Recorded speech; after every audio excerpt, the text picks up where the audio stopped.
I built something big for some of the tiniest dinosaurs in Jurassic World Evolution 3. It took me 7 hours, but I'll show you in 26 minutes. Hello everyone and welcome to a new episode of Grand Canyon Park. A park I'm building around, well, a Grand Canyon. In case you missed it, so far the park has an entry plaza, the Microdome, Dimetrodon mines, a marine show, an underwater maze, and an invisible aviary. Today I'm going to build something for the Compsognathus, Morus intrepidus, and Coelophysis. Not the most spectacular dinosaurs in the game, but they deserve epic habitats too. First thing I did was paint in the footprint of the building and the path that would cut through it, separating it into 3 habitats. Honestly, in hindsight, I think I went too big with it, and that is going to lead to some major challenges, as you'll see. But I suppose my tiny dinosaurs are happy about the extra space they have. Next, I started on the front facade of the building. This whole building is inspired by the canyon itself, and hopefully that will become more and more clear as the build continues and the elements come together. The front facade is like an abstract interpretation of a cliff face. I added a lot of texture by angling narrow sections differently from one another to simulate the vertical lines we also see in some of my favorite rocks in the game. The nice thing about this front-facing facade, which makes it easier for me to tackle, is that there doesn't need to be any rhyme or reason to it. In fact, I'm purposefully avoiding any sort of pattern, since there wouldn't be a pattern to a natural rock face either. I'm just doing whatever I think looks right, which is very vague, but it also allows for a lot of liberty. The most concrete way I can put it is that I wanted the angles of the sections to be so that it created shadows to accent it. So I did make some tweaks when the angle wasn't sharp enough to create a good shadow, and it started to look a bit too flat. The entrance into the structure is basically a representation of the canyon itself, an opening in the abstract cliff face that makes up the front of the building. The other side of the opening is the same as the first, just a lot of random angular texture. At this point, I did start to second guess the whole project because while it materialized exactly as planned, it didn't look the way I had imagined it. What I figured would help was to break up the surface area of the tall walls by adding in plateaus that sit a little lower than the roof and jut out a bit further. I'll be adding plants to these later to add some life to the front of the building, and I do think it was a change for the better and makes the facade less boring, because it is such a huge surface, and that was a big challenge throughout the building, on all sides and on top. Each side of the building is different. This side is mostly flat for now, just a couple of angles, but I'll be adding a detail to this later. Since I had a flat slab of concrete handy at this point, I used this moment to smooth out the interior of the front facade, since I didn't want this texture on the inside. It also had some ugly overlapping on the inside anyway, but I knew I'd be covering it up, so I didn't bother trying to make it look good from both sides. The reason I want the interior smooth is because there's already so much going on inside, so much detail, that the extra texture wouldn't add anything but clutter. With those same long stretches of plain concrete, I finished most of the exterior walls, with 2 more canyon openings on the other side. One of them will be the exit for the guests, or entrance I guess, depending on how they would approach the building, and the other will just be a window. The interior gets plenty of light in the end through some massive windows, an opening in the ceiling, and also, dirty little secret I discovered long ago and can warn you about, the concrete pieces don't fully block out light. If you create a box of concrete, the interior will not be pitch black. I learned that with my indoor river cruise. That's not a problem for this particular build, but kind of a shame that doesn't work that way. Now we're back on the side wall, and like I said before, I'm adding some detail here. The detail being another window, but a long horizontal crack along the wall. It's another abstract architectural detail, and it's meant to kind of, if you squint and you want to believe and you want to see it, it's meant to be another representation of the canyon, but from a top-down, bird's eye perspective. Look, let's address the elephant in the room. I'm not an architect. I do my best coming up with concepts and bringing them to fruition to the best of my abilities, but I've said this before. In a game that has basically limitless creative tools, we, the builders, are the limit. And yeah, I consider myself quite limited, and that can be demotivating. For example, I was really happy with this build by the end, but then I made the mistake of checking out the subreddit, and I saw someone casually drop some screenshots of the stuff they built, and that was a kick in the nuts. I don't even have nuts, but I felt it. For a minute, it genuinely made me not want to make this video. And the reason I'm sharing that is because I know from comments that people feel that way watching my stuff. We're all looking at other people who we think build better stuff than what we can do, but we shouldn't be comparing ourselves with others. I really had to remind myself, I had fun building this, and that's the main point, and I was happy with it before I was brutally reminded of the talent of others. I gotta hold on to that, and I hope you can too when you look at stuff that's out of your league. Okay, crack and motivational TED Talk finished, let's move on with the build of this massive glass wall. Which, yeah, is a good way to let in more light, but mostly I was looking for something to break up the monotony of the exterior wall of the building, since it is so big. And this particular window will be fun to pretend guests can look inside as they walk around the structure. Before I begin the arduous and deeply flawed process of filling in the roof, I outlined the canyon that would remain open.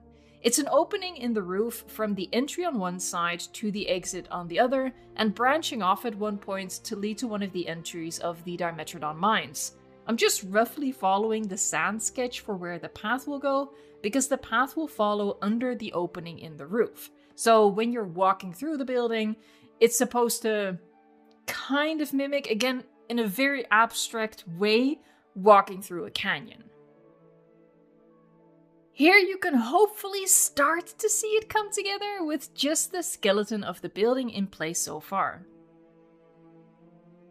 The filling in of the roof was a huge chore, and frankly I approached it all wrong. I should have swapped out for a bigger piece than the concrete I had to make quicker work of it. At the time, I just didn't fully think it through. I was like, oh, this small piece will allow me to follow the angles better, fill in the corners, overlap less, blah blah blah. And yeah, sure, but it was such a huge task that I got lazy, of course I did, and started duplicating in large segments, which result in a lot of overlap anyway. It was a mess, it was so time consuming, and the piece count for the roof is atrocious as a result. I like to think this is just a consequence of building while also watching something on my second monitor. I was on autopilot at this point, paying more attention to the video essay on House of the Dragon that I was watching to really stop and think and reevaluate. Thankfully, I did reevaluate the next step. So once the roof was entirely filled in, I had this huge slab of white concrete. Very boring. And my go-to for a big boring roof is to turn it into a living roof, just covered with foliage. So still on automatic pilot, I started laying down soil, so that if the foliage wasn't super dense in all places, the soil would show through, not the white of the roof. Now normally I would cut out this entire step because I ended up deleting all of this, but some people commented that they'd like to see my trials and errors too, since I mentioned in a video that I usually cut those out. So here it is. Another trial and error bit was adding glass to the canyon opening in the roof. This was the plan, but in practice it just wasn't working out in a way that I enjoyed the look of. This was something I had to visualize to discover before I could convince myself to do away with it. In the end, the canyon in the roof is just open to the elements, because I really didn't like how much the metal frame of each glass piece stood out and detracted from the canyon shape. After getting rid of the glass, I also got rid of the soil. Not until I had covered literally the whole roof did I realize I didn't like where this was going. the roof would end up too green and lush to make sense in the desert. That left me with the problem I had before though, the big, boring white roof. I placed some default buildings in the game to see what they added to the roofs, and then it clicked that it would make sense for such a huge surface area in the sunlit desert to be used for solar panels.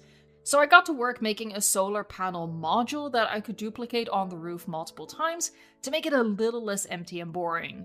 But this is one of the parts of building buildings that I am really bad at, adding these functional, realistic details. The end result from the bird's eye perspective is still really beginner builder coded. This is one of the many areas I need to improve my modular building skills in, but maybe the biggest roof of all wasn't the best place for the training wheels to come off. It was very daunting, so I decided good enough for now.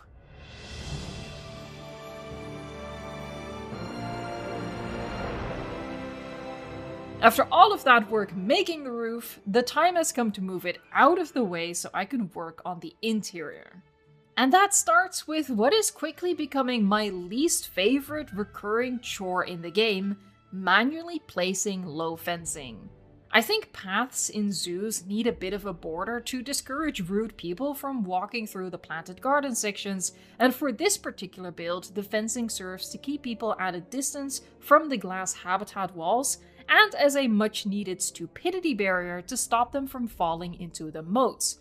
So it is one of those steps that is absolutely worth the effort, but my issue is, it shouldn't require this much effort. I say effort, I really just mean time. It's one of those things in game that has me scratching my head and wondering why they didn't just give us some low decorative fences in the fence tool.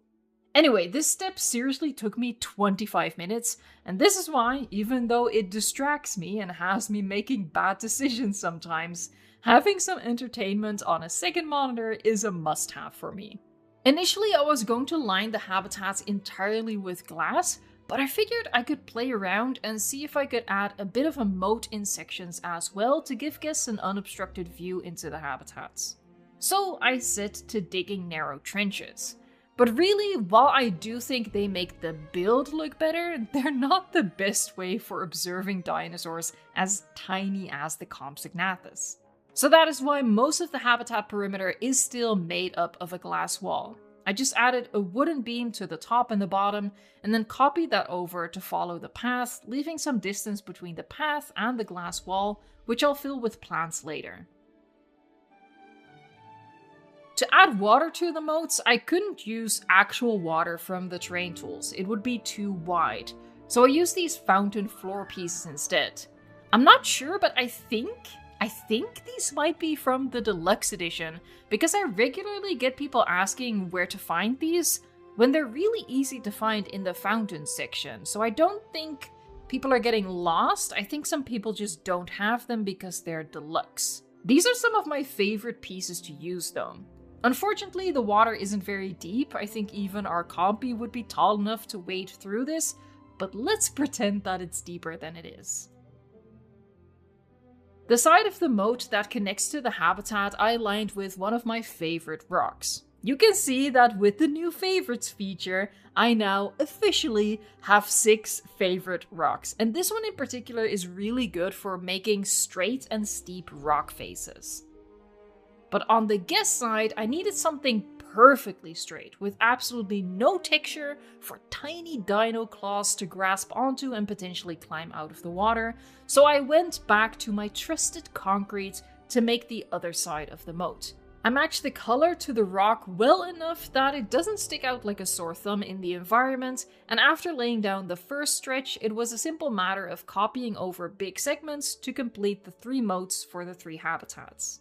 Like I said before, I think these moats make the build a lot more beautiful, so I don't regret adding them, but they suck for watching the compies and even the Morus Intrepidus because it forces an extra distance between the dinosaurs and the guests. Now comes a big section of adding rocks to fill any gaps between the fences and the moats and to fill in the little path cutouts and add some decoration.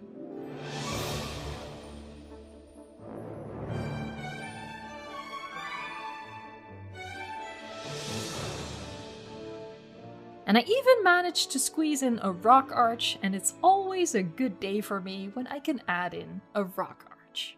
Even in enclosures as small as these, it's important to add differences in terrain elevation, so that is what Past Evo tackled next.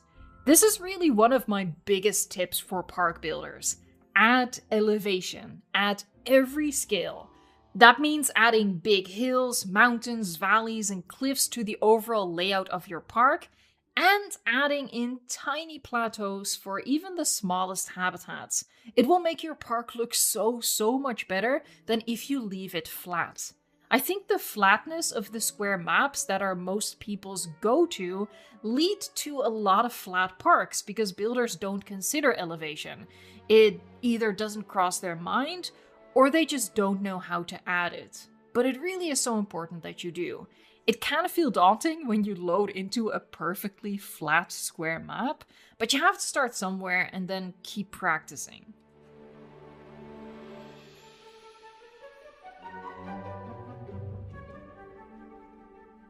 For this next part, I'm stealing a mini build from my Microceratus Dome, which is a climbing structure. Obviously, the dinosaurs don't use these, which is a real shame, but nevertheless, it's fun to pretend that they do. I felt like Compy was a dinosaur that would realistically be able to hop its way across these bridges and make use of the little plateaus. It's unfortunate that we don't have any real climbing structures or enrichment in the game, so we have to make do with our imagination, but for the right species, I think it adds a lot to the habitat. I just made some minor tweaks to the existing build to make it work in this new place. And then it's back to rocks. All of those plateaus I created with the terrain tools need a proper rocky edge. I never leave a sharp edge in the terrain uncovered. It just doesn't look right, even if you paint it with a rock texture. Grand Canyon Park will really put my PC through its paces by the end. I genuinely wonder how far I can get in this park before it starts to lag and become unplayable. But I'd rather cut a park build short and leave a park smaller than I would like, than calculate ahead and make it far less detailed than I would like along the way, just so I can stretch it out further. Some of y'all need to hear this, and I say this with love, but not every park needs to be an all-species park. Not every park needs to be massive. You don't have to fill out every inch of a square map to make a cool park. I think you make much better parks and have a much more rewarding process if you just accept that they're gonna end up being a little bit smaller than your dream park, but just going all in with the details, and then moving on to the next park and picking a different biome, a different style, and different dinosaurs, so you can still get that variety and use all of your favorite dinosaurs, but just spread across different builds. Okay? Okay. The concrete side of the moat is quite a bit of real estate, and what better way to use that than to fill it with more rocks? All real estate is prime real estate for rocks. In all seriousness though, it was just a blank surface that needed to blend in better. So first I'm laying down a clutter of rocks, and as always I work through things one type at a time, and then later I'll add foliage as well. Speaking of foliage, I pre-made a narrow cluster of a mix of foliage and then duplicated that to fill in the gap between the low fence that lines the path and the glass wall that contains the dinosaurs. My approach to foliage is upsetting to some people, and I understand, but I truly am John Hammond in the sense that I just pick whatever I think looks good without any further consideration. I don't pay any attention to whether something belongs in any given biome. Aside from maybe avoiding putting palm trees in the snow, I don't really bother with that level of realism. Because in case you haven't noticed, realism isn't a top priority for my builds anyway. My style is more realism schmealism. Let's embrace the fact that this is a game and we can do whatever we want without concerning ourselves with real life constraints. When I was trying to figure out where to add water in the bigger habitat for the Coelophysis, I discovered that I liked how it looked to have the water be half in and half out of the building to create a connection between the interior and the exterior. We can create a nice water feature for our guests on the outside, and by having the water right by the window, it ensures the dinosaurs will come here often and be visible to the guests. And in the vein of realism schmealism, I did add the suggestion of a grate along the bottom of the glass wall. Since this got me thinking about the exterior of the building again, I added an elevated ramp along the outer wall on the side of the structure to turn the glass crack in the wall into a functional window for people to look into the habitat. For today's build, I didn't get around to working on the outside. Everything else took too long already, but this will be fun to decorate later. Instead, for now, I went back to working on the interior. I am always a bit all over the place in my builds as I just go with the flow. Speaking of flow, for the Compy and the Moros, I made water troughs instead of adding actual water to their habitats. The fun thing in the sandbox settings in Jurassic World Evolution 3 is that even if you turn off the need for food and water, the dinosaurs will still eat and drink if you give them food and water. So from one habitat to the next, you can add or forego feeders and lakes depending on what you like for the given enclosure. I did give them all feeders because those are a great way to lure dinosaurs closer to where your guests will be able to see them.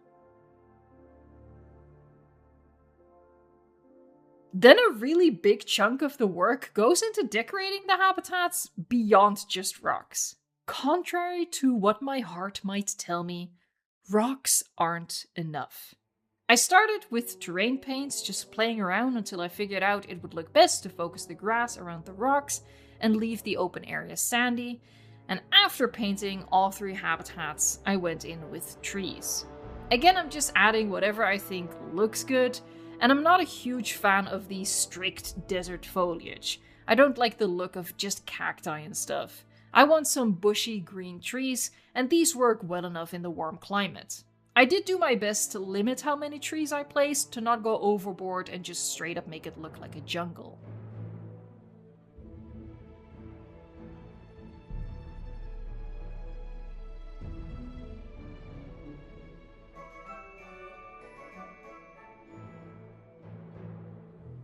Then next is adding the low foliage, and as I always do, I go through one plant type at a time rather than going back and forth picking different plants out of the menu. This just works quickest, and speed is of importance here because this is the step where I'm always quickest to lose motivation, and it takes quite a bit of time anyway to make some natural looking patches of shrubbery.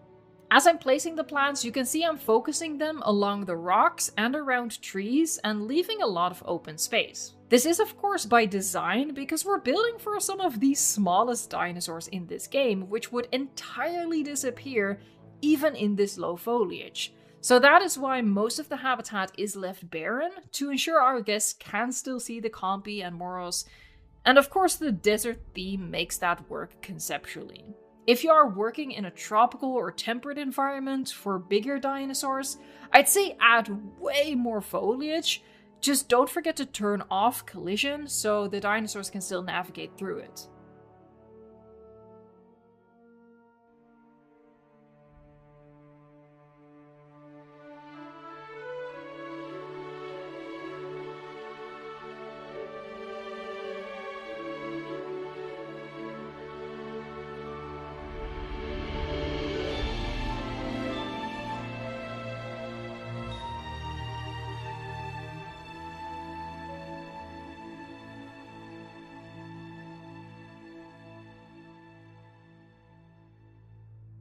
Two big rocks against the white wall created another visual representation of a canyon, so on a whim, I added some whimsy and made a cute neon sun.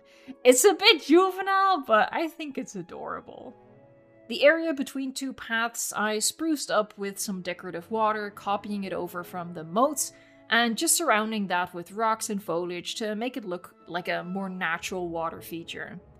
At this point, I was 6.5 hours into this build, and as you might imagine, I was running on fumes. Every bare corner I discovered made me grumble, realizing I still wasn't done yet adding foliage. The entire build took me a little over 7 hours. I don't know the exact time because I didn't record the whole process of filling in the roof, so I have 7 hours and 10 minutes of footage, and then maybe there's 20 or so minutes of boring roof work that I didn't even bother recording.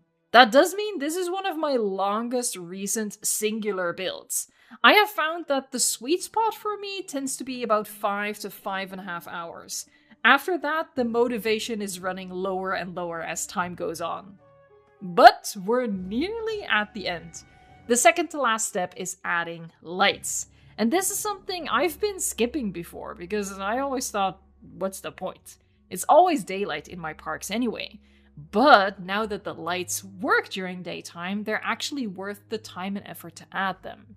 Now this building still gets a lot of light on the inside, so lights aren't needed to be able to see, but they do add a lot of atmosphere. So I just highlighted some of the rock formations with a warm orange glow. I also added lights to the ceilings, which, considering how high the ceiling is, doesn't do much of anything on the ground, but at least it's something to give the ceiling some detail. Roofs and ceilings, especially of this size, are a big challenge for me, so I just don't know what to do with them. The ceiling lights do nicely light up some of the rock faces though, so there's that. And now finally for the last step in this build, which is to add the name of the build. Of course, I couldn't resist alliteration, so this building is called Carnivore Canyon to make the inspiration for the architecture explicit, in case the design is too abstract for it to click. As I take you on a mini tour of today's build, please consider subscribing for more Grand Canyon Park and other builds, tips and tricks, and news of course, as we anxiously await the unveiling of the Torosaurus and Minmi, both coming for free this month. Come along with me for a mini tour of the Carnivore Canyon, and the next build for Grand Canyon Park is going to be for a semi-aquatic, so comment down below which swimming dinosaur you want to see in the next episode. And now we've entered Carnivore Canyon, there's the sign up there, and the path splits in two directions, and obviously the main path is the one that follows under the opening in the roof. But we're going to split off to this side so we can look at our compies. Well, I hope you brought your binoculars. That is the downside of the moat. I do like that we get this unobstructed view into the habitat. It's just not the best way to see the compies. They are right there, as you can see. But we'll get a better look at them through the glass. But this is the first habitat, the compies, the climbing structure. The roof is a little bit taller here because we have that height, obviously, with the climbing structure, the plateau. It's looking good. Okay, so let's continue. Oh, I love that the lights are working during the daytime nowadays. Ooh, and here are the Coelophysis. And you can see much better through the glass like this. You see the window on the far wall. That's pretty cool. And actually, if we go back here, this is their food. Now, this is a downside of the glass, and that is the glare and the reflection.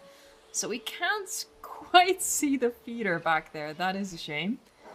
Let's continue on.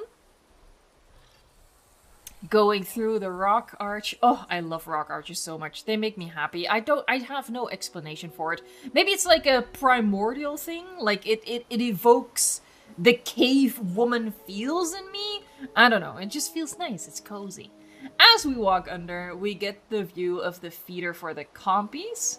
And one of them is just scurrying off over there. Yeah, this is a much better way to view them, as long as the sun is not directly hitting the glass.